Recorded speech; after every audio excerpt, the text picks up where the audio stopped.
Olha, a história dos números, ela é muito mais do que só matemática. É, na verdade, uma jornada incrível da criatividade humana, sabe? É sobre como a gente resolveu problemas que pareciam impossíveis e, fazendo isso, acabamos expandindo nosso jeito de pensar. Bora mergulhar nessa história? Então, vamos começar com uma ideia que talvez mude um pouco a perspectiva. A gente costuma pensar em números e já vem na cabeça o quê? Cálculo, equação, né? Mas e se a origem deles não tiver nada a ver com isso? Pois é, antes de existir soma, multiplicação, qualquer coisa assim, o ser humano precisava de uma coisa básica: se comunicar. E os números nasceram para isso. Eles eram uma ferramenta para identificar coisas, para dizer, sei lá, esse rebanho aqui é meu, ou para caçar a gente precisa de 3 pessoas. Era sobre se comunicar, não sobre calcular. Então tá, vamos voltar bastante no tempo para entender como essa ferramenta de comunicação virou algo bem mais poderoso. E se liga na escala de tempo disso aqui. É coisa de milênios, começa lá atrás com os primeiros registros na Mesopotâmia, aí passa pelos egípcios, que já estavam mexendo com frações e umas coisas mais complexas, e então chegamos nos gregos. Ah, os gregos, eles mudaram completamente as regras do jogo.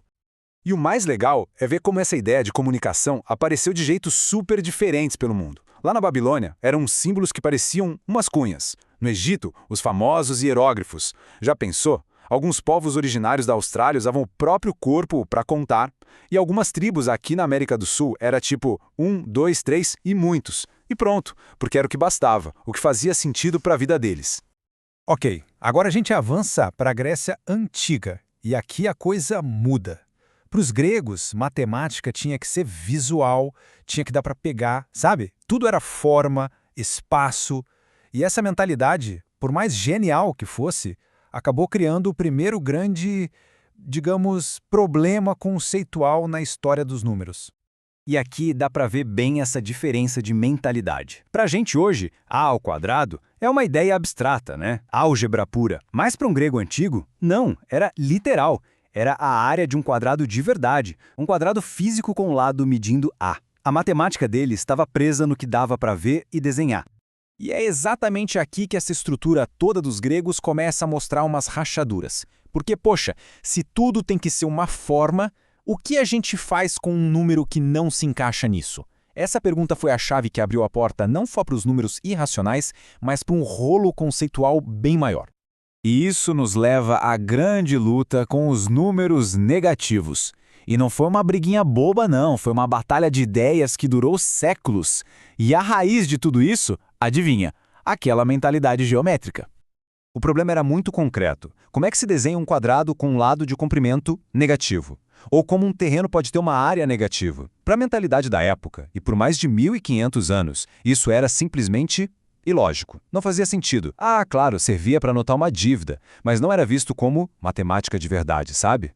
Essa citação aqui mostra o tamanho da confusão que isso gerava. Pensa só, até o século XVII, matemáticos brilhantes como o Anthony Arnauld olhavam para uma conta com números negativos e aquilo dava um bug na mente. Acharam paradoxal. A simples ideia de que as regras do jogo podiam ser diferentes nesse novo universo dos números era algo muito esquisito. Bom, se os números negativos já foram essa briga toda, o próximo passo foi um verdadeiro salto no escuro. Um salto para o que muita gente considerava pura fantasia. Chegou a hora de imaginar o impossível. Conforme a álgebra foi evoluindo, os matemáticos deram de cara com um problema novo, um monstro nas equações, a tal da raiz quadrada de um número negativo. E aí, para quem pensava em geometria, era um beco sem saída total. Ué, que número que multiplicado por ele mesmo dá um resultado negativo? Não existe. Ou será que existe? O próprio Descartes, quando se deparou com eles, chamou de imaginários, quase como um xingamento, sabe? Mas a necessidade de usar esses números continuava aparecendo.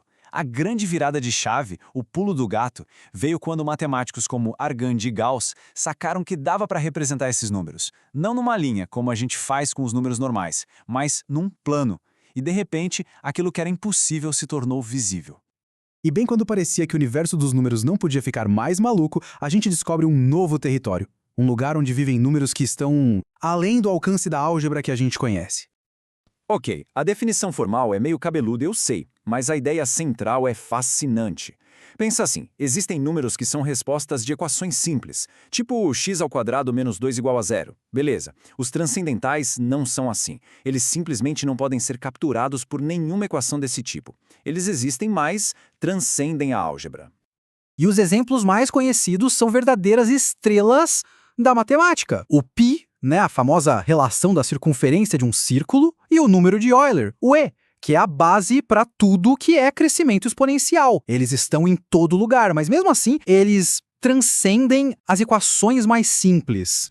Certo? Depois dessa viagem toda pelo mundo abstrato, vamos voltar para a terra firme, para o nosso mundo digital de hoje. Porque a parte mais antiga, mais fundamental da teoria dos números esconde um poder secreto que todo mundo aqui usa todo santo dia e, na maioria das vezes, sem nem se dar conta. E aqui a gente chega no gran finale. Toda essa jornada lá dos babilônios até os números transcendentais nos trouxe algo super prático. Os números primos, aqueles que só são divisíveis por um e por eles mesmos. Eles são hoje os guardiões dos nossos segredos digitais.